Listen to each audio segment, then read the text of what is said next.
Hello everyone, welcome back to Punita's Science World.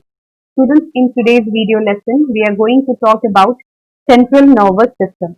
Okay, so in the previous video, we have also learned about the nervous system and its functional unit, which we call neuron. So in today's video, we are just going to focus on central nervous system. Well, I have already explained you before that our nervous system comprises two main parts. The first is central nervous system and the peripheral nervous system. Okay, this central nervous system comprises two main structures, and these are brain and spinal cord. Okay, so all the sensory emotions, thoughts take place here, which ultimately lead to the formation of memory. So basically, it's CNS gathers information from all over the body and syncs its activity accordingly. Apart from sensory motions, it also controls the rate at which we breathe. Okay, the rate at which we breathe, it has control on our heart rate as well as on body temperature. Clear? Okay. So as just I have mentioned you that the brain and the spinal cord are the two main parts of the CNS. And first of all, we will discuss this brain and then we will move to the spinal cord. Okay. So let us first see what brain is. You all know that brain is an amazing organ and it is just about 3 pounds organ. Okay. It controls all the functions of the body, uh, functions like intelligence, creativity, emotion, memory are a few of many things that are governed by the brain. And this brain is located within the skull. Okay, because brain is a very delicate organ, so it is found to be located within the skull so as to protect the brain from any mechanical injury. Okay, this brain is again further divided into 3 parts. The first is forebrain, second is midbrain, and the third is hindbrain. Clear? So let's move to the first, forebrain, and this is the pictorial representation of your brain. Okay, so this uh, midbrain pons medulla comprises brainstem. Okay, and the rest are comprises this part is comprises in the forebrain. Okay, and hindbrain comprises this medulla oblongata and pons. Okay, let's move to the forebrain first.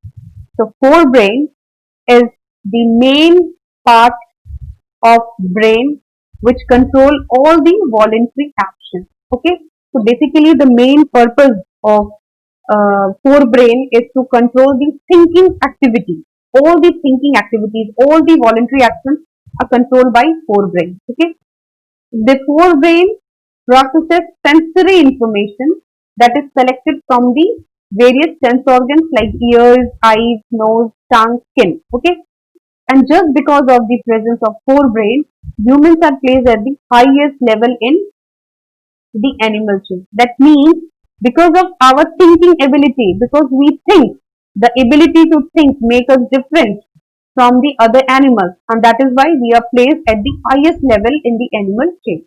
Clear? Okay. So this forebrain again consists of 3 parts, and these are cerebrum, thalamus, and hypothalamus. Clear? So let us first understand the points about cerebrum.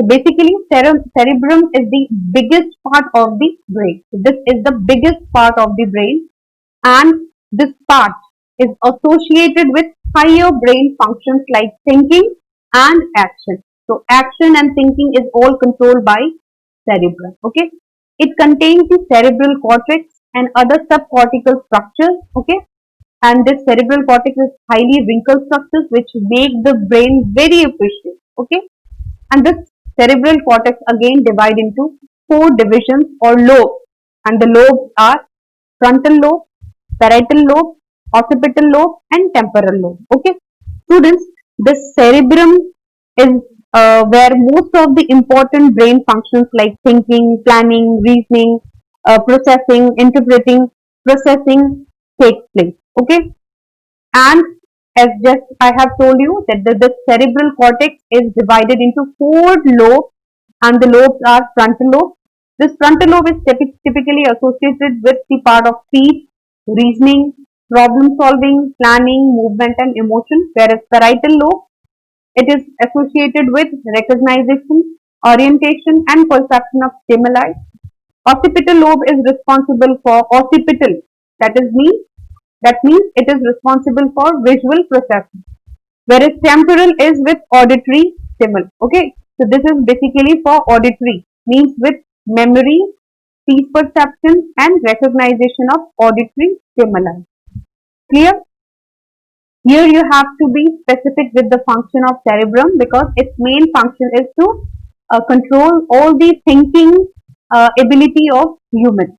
Okay, fine. Let's move to the second part, thalamus. So this thalamus is a small structure within the brain located just above the brain stem, okay, and between the cerebral cortex and the midbrain, and has extensive nerve connections to both, means to the cerebral cortex as well as the midbrain. Okay, the main function of thalamus is to relay motor and sensory signals to the cerebral cortex. Okay, so this thalamus basically consists of two lobes of gray matter which are tucked away right under the cerebral cortex. Okay, its prime processing center. This thalamus is the prime processing center. Okay, this is the processing center for all kind of sensory information. Okay, why? Because it links up the relevant parts of the cerebral cortex with the spinal cord. Okay, and that is why this is termed as the processing center for the sensory information. Okay, important. Sometimes you may get question in objective form that the sleep is controlled by. So you have to be specific with this point.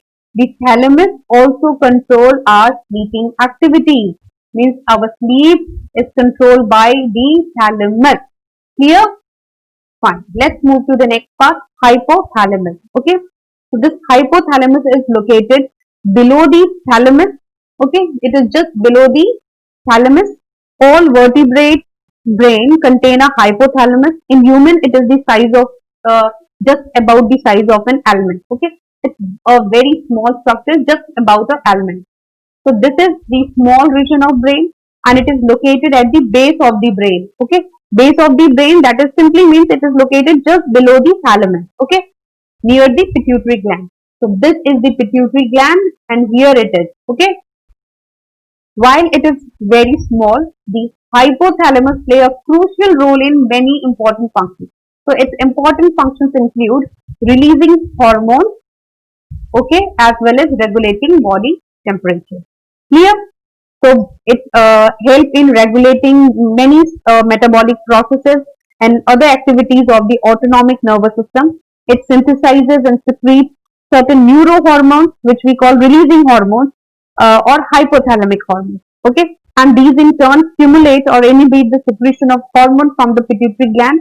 The hypothalamus control body temperature, which I have just here mentioned you, as well as hunger. So our hunger and body temperature is also regulated by hypothalamus. Clear? Fine. Let's move to the next part of the brain, which is midbrain. So this midbrain connects the forebrain and the hindbrain. Okay. So basically it acts as a bridge and it transmits signals from hindbrain and forebrain. So basically it is associated with motor control like vision, hearing, temperature, regulation, alertness, etc. Okay. So this midbrain that actually serves important function in motor movement, particularly the movement of eye and in auditory and visual processing. It is located within the brain stem, okay, just within the brain stem and between the two other developmental regions of the brain, which we call the forebrain and the hindbrain. Okay, compared with those regions between forebrain and the hindbrain, this midbrain is relatively small. Okay, so this is the smallest part and it is found to be present between the forebrain and the hindbrain, and it serves as a connecting link. It serves as a bridge and transmits signals from hindbrain and forebrain. Clear? Okay. Now let's talk about the third part, hindbrain. So it is the control central for visceral function. All the visceral functions are controlled by hindbrain. Okay, and it is located at the lower back part of the brain. So it is basically located at the lower back part of the brain. It includes most of the brain stem and a dense, you can say coral shape. This you can see. This is the coral shape structure. Okay, structure we call cerebellum. So basically, this has three important parts. Excuse me, medulla oblongata, pons, and cerebellum. Okay. Now let us discuss each of these one by one. This hindbrain provides the connection between the spinal cord and the rest of the brain, right? The hindbrain contains many vital structures which I have just mentioned you here, like medulla oblongata, pons, and cerebellum. The cerebellum is a coral-like structure. Here it is. So this is the cerebellum. Clear? Okay. Now let us discuss this medulla oblongata, pons, and cerebellum one by one. Well, medulla oblongata control other related functions including blood pressure and distribution of blood to different organs. So basically, this medulla oblongata controls blood pressure,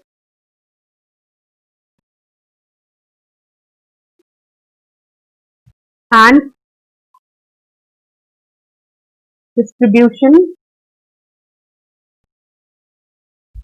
of blood to different organs. Clear? So basically, medulla oblongata uh, play a vital role in controlling blood pressure as well as in distributing the blood to different organs. Okay. Now, if we talk about the pons, these are found to be present in the region of the hindbrain. Okay, and these pons are able to exert influence on respiratory movements. Okay, so here I am writing it. Pons exert influence on respiratory system. Clear? And can also influence many digestive processes. Okay, and have also influence on digestive process. Clear? Okay. Now let's talk about the cerebellum. Okay, this is the important structure. So this cerebellum is mainly responsible for maintaining equilibrium, transfer of information, fine adjustment to motor actions, coordinating eye movements. Okay, so all the coordination and body balance, posture during walking, riding, standing, swimming, running, these all are maintained by the cerebellum.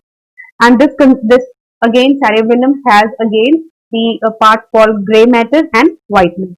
Okay, here I'm writing down the points for cerebellum, its functions, because this is very important and this comes in exams a number of times. So if we talk about the function, it basically maintain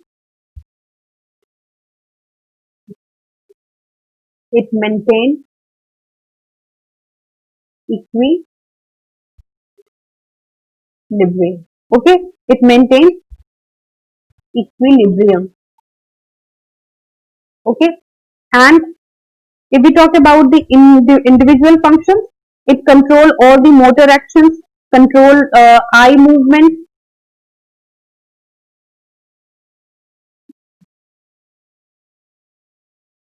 clear, and also because it controls equilibrium, means maintain equilibrium, that means it controls our body posture. Okay, so it helping balance posture while walking, standing, swimming, etc. So this function is very important. Clear? I hope this is all clear to you. So in the next video, we will discuss the spinal cord, the function of spinal cord, and there also we start with the peripheral nervous system. Okay, this is all for today. Thank you, students.